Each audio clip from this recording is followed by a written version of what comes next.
జిల్లా నరసరావుపేట పట్టణంలోని మార్కెట్లో ఇటీవల కాలంలో ప్రముఖ స్నాక్స్ కంపెనీలు తమ ఉత్పత్తులను విస్తృతంగా విక్రయిస్తున్నాయి.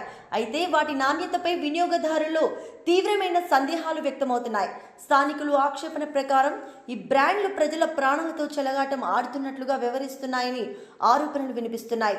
కొన్ని ఉత్పత్తుల్లో గడువు ముగిసిన లేబుల్స్ మార్చి విక్రయించడం, అధిక రసాయనాలు వాడడం, నిల్వ ప్రమాణాలు పాటించకపోవడం వంటి సమస్యలు ఉన్నట్లు సమాచారం. వినియోగదారులు అధికారులు వెంటనే స్పందించి మార్కెట్లో అమ్ముడవుతున్న స్నాక్స్ పై ఫుడ్ సేఫ్టీ తనిఖీలు చేపట్టాలని డిమాండ్ చేస్తున్నారు.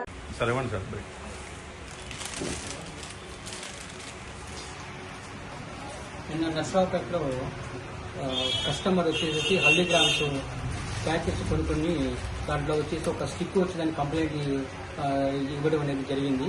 అవి చూసి అది ఎక్కడ కొన్నారా ఏందనేది సదరు వ్యక్తి షాప్లోకి వచ్చేసి హోల్సేల్గా ఎవరైతే అమ్ముతున్నారో వాళ్ళ దగ్గర అదే బ్యాచ్ నెంబర్ ఏమైనా దొరికినాయి. ఇక్కడ అవి శాంపుల్ తీసి స్టేట్ ఫుడ్ ల్యాబొరేటరీ హైదరాబాద్కి పంపిస్తున్నాము.